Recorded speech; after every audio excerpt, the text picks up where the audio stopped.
Glória a Deus. Amém. Pode tomar assento. Quero dizer que eu estou muito feliz. Me senti muito honrada quando o pastor chamou para ministrar hoje, porque eu sei que eu não tenho nada para passar para vocês. Eu conheço todas as minhas limitações e sei que o Senhor vai ministrar no coração de vocês. Amém? Porque para onde vamos se só tu tens a palavra de vida eterna? Amém? Gostaria que você abrisse a sua Bíblia em Juízes. Juízes é um dos primeiros livros da Bíblia. Capítulo 6, versículo 13. Juízes 6, 13. Um pouquinho depois de Deuteronômio, Josué, Juízes.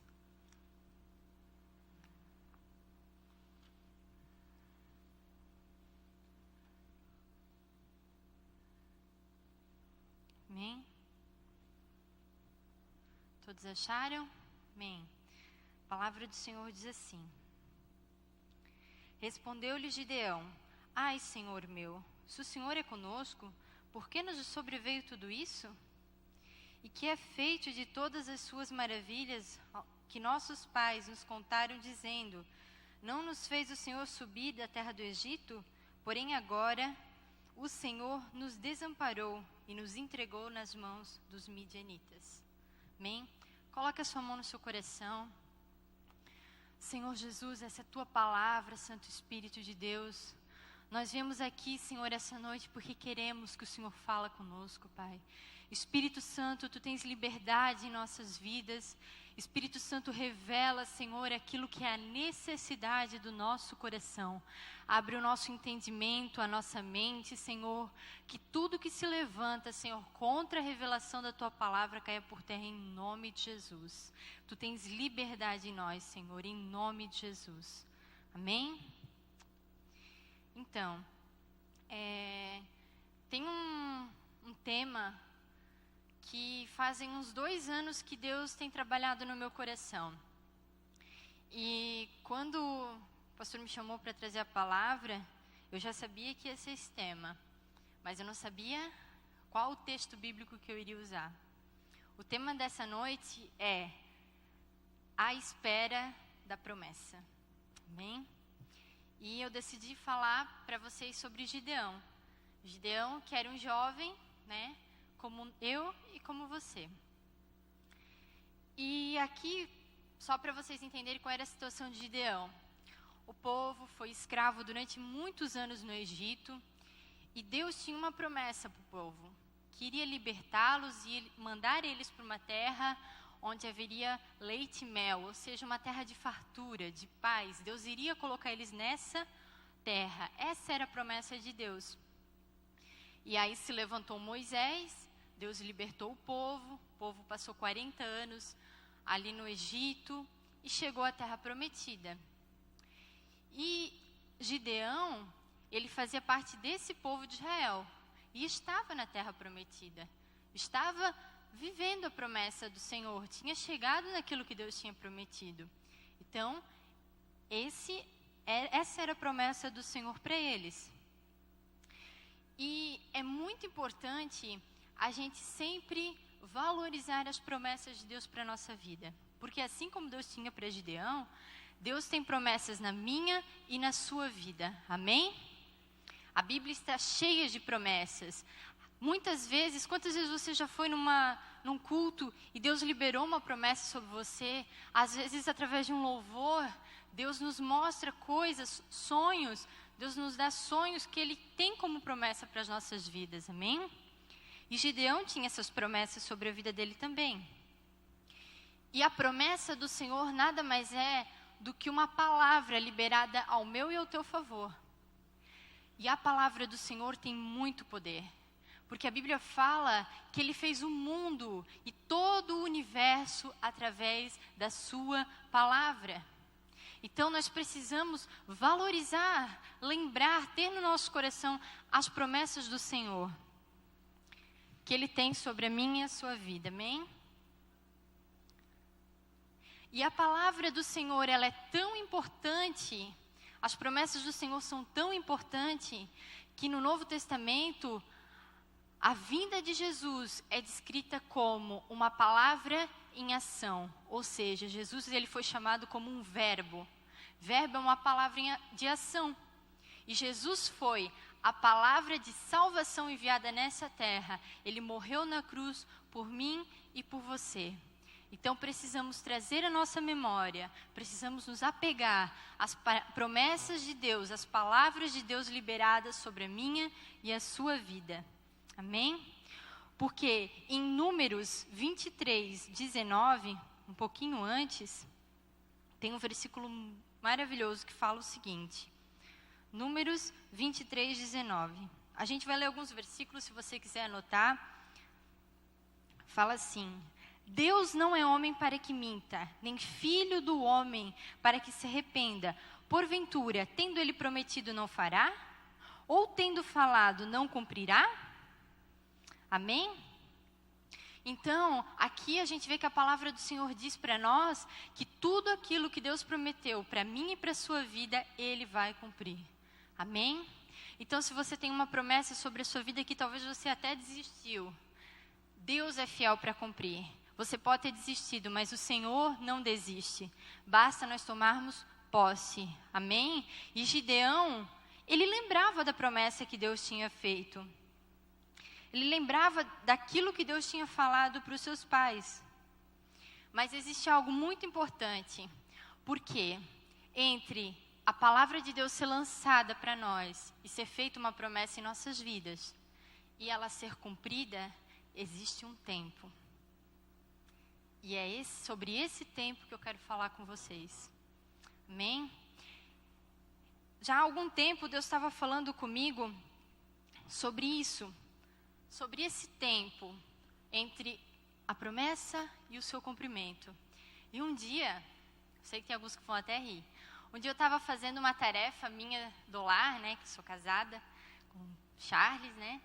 E Deus começou a florar em mim sobre esse tempo da espera da promessa. Eu estava fazendo pão, né?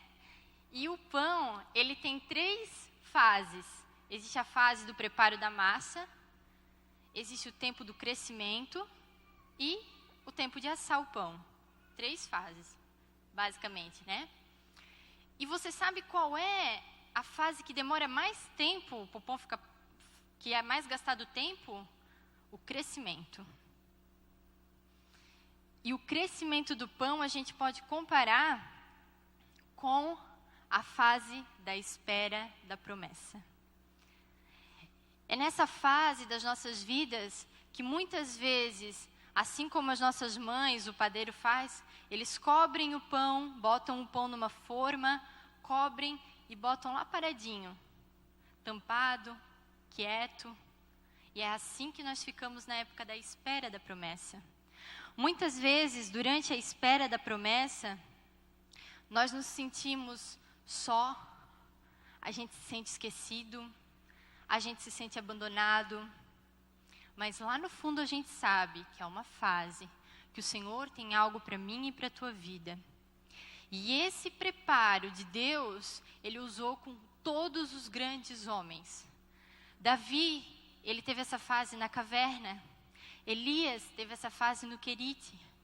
Jesus teve esse tempo no deserto e nos 30 anos que ele teve de preparação antes de iniciar o seu evangelho, o seu ministério. Jó teve essa fase. Enfim, Moisés no deserto, José na cadeia. Todos os grandes homens de Deus, entre a promessa e o seu cumprimento, tiveram esse tempo. O tempo do crescimento, o tempo da espera. E nesse tempo, Deus faz exatamente aquilo que o padeiro faz. Ele nos coloca numa forma. Porque é nesse tempo que Deus nos dá o amadurecimento. Não é fácil passar por esse tempo. Talvez muitos aqui estão passando por esse tempo. Mas é nesse momento em que nós crescemos, em que nós amadurecemos, em que nós tomamos a forma que é a vontade de Deus, que temos o nosso caráter quebrado. é nesse tempo que experimentamos a intimidade profunda com Deus. É nesse tempo que Ele trata as feridas, que Ele trata o nosso coração, a nossa mente. É nesse tempo. E assim Gideão estava. Eles tinham chegado na terra, eles tinham a promessa. E há 7 anos o povo vinha sendo saqueado pelos midianitas. Porque o saque, a fome, é uma das estratégias mais usadas no Antigo Testamento para invadir uma terra. Então o que eles faziam? Eles deixavam o povo sem comida. Logo o povo ficava fraco e se rendia. Nabucodonosor usou isso contra Judá, várias outras guerras que a gente pode ler na Bíblia, teve essa estratégia. E os midianitas, que era o povo inimigo, estavam fazendo isso com Gideão. Então, o que eles faziam? O povo de Israel ia lá e plantava, os midianitas, na hora da colheita, vinham lá e saqueavam. E a gente pode ver pelo versículo que eu li, que Gideão estava triste, por aquela situação. E se a gente voltar ali no texto principal, em Juízes 6, no versículo 11, fala assim: Então veio o anjo do Senhor e assentou-se debaixo de um carvalho que estava em Ofra, que pertencia a Joás, que era pai de Gideão. E estava Gideão malhando trigo no lagar, para pôr a salvo dos midianitas. Aqui é interessante porque o que é o lagar? O lagar, ele era uma espécie de... normalmente era feito em pedras, então ele era uma espécie de reservatório dentro da pedra, e que as uvas eram colocadas e espremidas com os pés ou com uma pedra, e saía o vinho. Então o lagar era para colheita da uva. Mas nessa época não era a colheita da uva, era a colheita do trigo. Aqui no Brasil o trigo ele se colhe em dezembro e a uva em janeiro. Em Israel, a colheita do trigo é de maio a junho. E depois, então, a da uva em junho a julho. E Gideão, ele teve uma ideia muito inteligente. Ele pensou o quê? Eles vão vir roubar o trigo. Estamos colhendo trigo. Então, eu vou pegar o trigo, um pouco do trigo, e não vou debulhar ele, não vou bater para soltar da espiga no celeiro, que era o lugar para se fazer, porque lá eles vão pegar. Eu vou fazer isso no lagar, no lugar que é da uva. Então eles jamais vão procurar, porque não é época de uva. E essa foi a estratégia dele. Ele botou o trigo no local onde eles não iam procurar, porque não era época de uvas. E muitas pessoas, ao olharem esse texto na Bíblia, como eu já ouvi, chamam Gideão de covarde. Porque Gideão estava malhando trigo no lagar, estava no lugar errado. Muitas vezes, no tempo da espera de Deus, a gente tem que tomar atitudes necessárias em que as pessoas vão olhar para a gente e vão chamar a gente de covarde. Muitas vezes as pessoas vão olhar para a gente e não vão entender o que a gente está fazendo. Mas você sabe da promessa que tem no seu coração. Mesmo que ninguém entenda, foi dada para você. E por isso, muitas vezes ninguém vai compreender essa promessa. Porque tem coisas que é só nós e Deus. E até chegar do cumprimento, muitas pessoas não vão entender, vão achar que é loucura. E Gideão estava nessa situação. E aí chegou o anjo para ele, e lhe apareceu e lhe disse: O Senhor é contigo, homem valente. Aqui a gente aprende que Deus conhece as nossas limitações. Deus conhece a intenção do nosso coração. E por Deus estar conosco, nós somos homens e mulheres valentes. Você não tem nada, eu não tenho nada de valor em mim. Eu mereci ir para a cruz, você merecia ir para a cruz. Mas quando o Senhor está conosco, mesmo que a gente esteja atemorizado como Gideão estava, mesmo que a gente esteja fugindo, mesmo que a gente esteja numa situação que aparentemente é difícil passar, se o Senhor estiver comigo e contigo, nós vamos ser homens e mulheres valentes. Amém? Não importa a situação, Deus olha o teu coração. Amém? E hoje, Deus, Ele quer falar com você. porque Ele te vê. E o Senhor é contigo. Deus conhece as suas limitações. Muitas vezes, aconteceu já isso comigo. Às vezes a gente está passando por uma dificuldade, nesse tempo da espera da promessa, e aí a gente começa a pensar assim, será que eu fiz alguma coisa de errado? Será que eu estou em pecado, que Deus não está fazendo? Será que eu não estou fazendo alguma coisa errada? Quantos aqui já pensaram isso? Eu já pensei. E nesse momento eu quero dizer para você, você está completamente certo. Porque a Bíblia diz que todos nós pecamos e estamos destituídos da glória de Deus. E Deus sabe os teus pecados. Jesus conhece os teus pecados porque Ele levou esses pecados lá na cruz. Mas não deixe que o inimigo venha te acusar, dizendo que por esses pecados você é um covarde, por esses pecados você não é merecedor da promessa. Quando vir esse pensamento na sua mente, repreenda, fala, eu sei que eu não mereço, mas o Senhor pagou na cruz todos os meus pecados. E em Cristo Jesus, eu sou mais que vencedor. Amém? Glória a Deus. E nessa espera do milagre, a gente começa a arquitetar planos, não é? A gente pensa assim, Deus vem e libera uma palavra sobre nós. Vou dar um exemplo, que eu sei que não acontece aqui, só aconteceu comigo isso. Deus vem e fala, jovem, eu tenho uma pessoa preparada para você casar. E a gente já começa a olhar para o lado, né? E começa a pensar, meu Deus, será que é o fulano? Será que é o ciclano? E a gente já começa a maquinar, como é que Deus vai fazer? Né? Ou então Deus vem e diz, eu vou te colocar num local maior, eu vou te usar nas nações, eu vou fazer de ti um grande pregador do evangelho, um mestre, um missionário, um evangelista. E a gente começa, na nossa mediocremente, tentar imaginar como, Deus vai fazer assim, e assim, assim, assim, assim. A gente faz isso.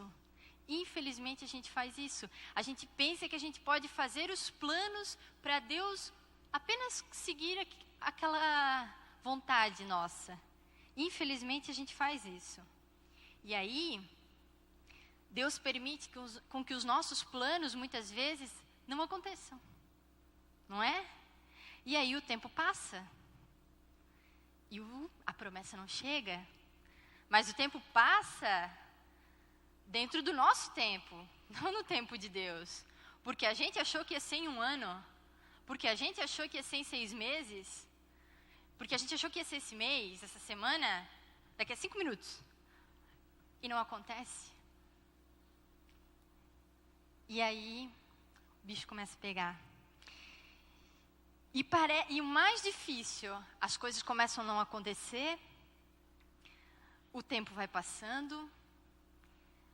A gente, como Gideão, começa a ver pessoas que não são tementes a Deus, como os midianitas, terem fartura, receberem coisas que é o nosso desejo. E eu, que sou servo do Senhor, não acontece. Não é assim? Mas eu vou dizer uma coisa para você. Muitas pessoas que não são tementes ao Senhor, aparentemente elas estão bem. Esses dias eu postei no Face um salmo, acho que é Salmo 38, se eu não estou enganada, que eu achei tremendo, que ele fala assim, não tenhais inveja do ímpio, porque eles são como uma erva que logo vem o sol e as folhas dele logo murcham. Mas eu e você, as nossas raízes estão nas fontes de água do Senhor. As nossas raízes podem ser mais profundas, as nossas folhas podem ser até menor, mas quando vem o sol, eu e você sabemos que o nosso Redentor vive. E muitas vezes, isso que você vê, às vezes na pessoa que não é temente ao Senhor, é uma falsa alegria. Porque só existe alegria em Deus. É uma falsa conquista. E se você pudesse olhar o coração dessa pessoa, você vê o quão infeliz ela é. Por isso, Deus sabe que isso passa no meu e no seu coração. E é por isso que está escrito na Bíblia: não tenhais inveja do ímpio, porque a felicidade deles dura só um momento, mas a minha e a sua vai ser eterna com o Senhor na glória. Amém? Glória a Deus.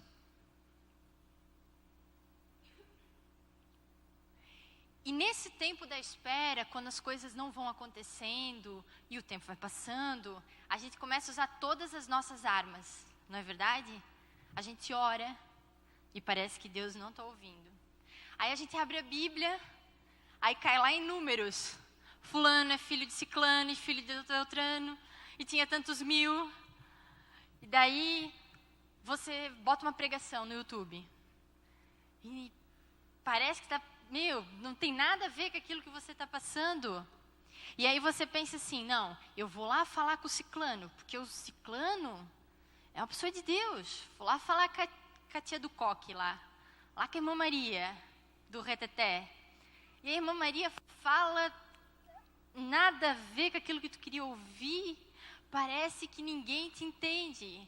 Parece que você busca, parece que o céu é de bronze, parece que você está orando e Deus não está te ouvindo. Muitas vezes a gente se sente assim. Assim como Gideão falou no nosso texto principal. Se o Senhor é conosco, por que não veio isso? Por que está acontecendo isso com a gente? A gente se sente até mesmo abandonado por Deus. Porque nós perdemos o controle. Mas dentro de nós sabemos a promessa. E lembramos do que Deus já fez. Quantas vezes, uma coisa que eu tenho o costume de fazer, assim, quando eu estou triste com uma situação, eu olho para o passado. Eu começo a olhar, mas lá Deus me livrou, mas lá aconteceu isso, aconteceu aquilo. Isso nos ajuda, nos dá um conforto. Mas muitas vezes a gente ainda começa a se sentir só. E você sabe por que Deus, em muitos momentos, nos deixa com essa sensação de solidão? Essa semana Deus falou isso comigo. Por que tem momentos... Aconteceu uma situação que eu orei e Deus me deu uma palavra. E cada um de vocês aqui tem uma linguagem de amor com Deus. Alguns são no louvor, outros são em pregação, outros são na leitura da palavra, alguns são em sonhos. A minha linguagem de amor com Deus é a palavra de Deus, é a Bíblia, a leitura da Bíblia. Então, assim, eu acordo, tomo café e eu tenho que ler a Bíblia.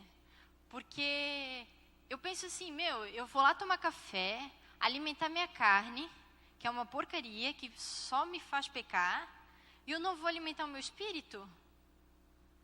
É algo assim que não dá. Como é que eu vou sair para o meu dia sem ter uma palavra do Senhor? Façam isso, todo dia de manhã, tirem 5 minutinhos para ler a Bíblia. E aí eu estava passando uma situação que Deus deu uma palavra que ia nos dar vitória. E não aconteceu a vitória. E aí eu li a Bíblia, eu estava nessa situação. E sabe quando parece que o céu está de bronze, que Deus não está te ouvindo, que Ele não está falando contigo? Gente, eu fiquei desesperada. Desesperada. Porque Deus sabe, o meu maior medo é não ouvir mais a Deus. Porque se eu não ouvir mais a Deus, o que eu vou fazer? A nossa vida tem que ser guiada por Ele. E eu fiquei, assim, bem apreensiva. E aí Deus falou assim, estás vendo? Sabe por que eu te deixei nesse silêncio um pouquinho? Para te ver que tu não precisa fazer as coisas sozinha. Para te ver como é difícil tu fazer as coisas sozinha. Então, muitas vezes Deus permite que a gente se sinta assim. É como um pai que está no shopping e o filho sempre quer correr na frente, não é? Sempre quer correr na frente. Aí, de repente, o pai pega e fala assim, tu queres correr? Vai correr. E se esconde. Aí o filho vai, né? Tô tolo. Chega uma hora que ele olha, cadê o pai? Dá um desespero. Eu me lembro de uma vez que eu me perdi da minha mãe. É horrível. E o que o pai fala? Tá vendo? Queria ir sozinho aí, ó. E Deus, Ele permite situações assim por isso. Não porque Ele é um Deus malvado e quer que a gente se lasque, não. Porque Ele quer mostrar que você não precisa fazer tudo sozinho. Você não é um super-homem, você não é a Mulher Maravilha, você é limitado. Tem coisa que só Deus faz. Tem coisa que é para Deus fazer e tem coisa que é para a gente fazer. E quando a pessoa normalmente ela vai, luta, faz, é uma pessoa para frente, muitas vezes eu e você colocamos Deus no banco do passageiro. Senhor, vamos dar uma voltinha. Mas Deus quer estar na direção da nossa vida. Deus não é teu empregado. Deus, Ele quer ser Salvador e Senhor da minha e da tua vida. E muitas vezes nós entramos no piloto automático e esquecemos que Deus tem que estar no controle da nossa vida. E Ele permite situações com que a gente perca o controle, com que a gente não consiga fazer mais nada, para lembrar que tem coisa que é só Deus que faz. Tem coisa que só dependemos dEle. E te ensinar que você não precisa fazer as coisas sozinho. Ele quer ter um relacionamento contigo. Amém? No versículo 15, Deus fala que vai usar Gideão. E sabe o que Gideão diz? Como que livrarei Israel? Eis que a minha família é a mais pobre da minha tribo Manassés, e eu sou o menor da casa do meu pai. Muitas vezes, quando Deus dá uma promessa para a gente começa só a jogar as nossas limitações para fugir do desafio. Ah, Senhor, mas eu não posso. O Senhor conhece que tá louco, eu não sou nada. Olha a família de onde eu vim. Olha a minha casa, olha o meu pai e minha mãe. Olha o que eu era no mundo. Capaz que um dia eu vou pregar a palavra. Fiz tanta besteira. Nós lançamos essas desculpas. Mas Deus quer dizer para você hoje. Já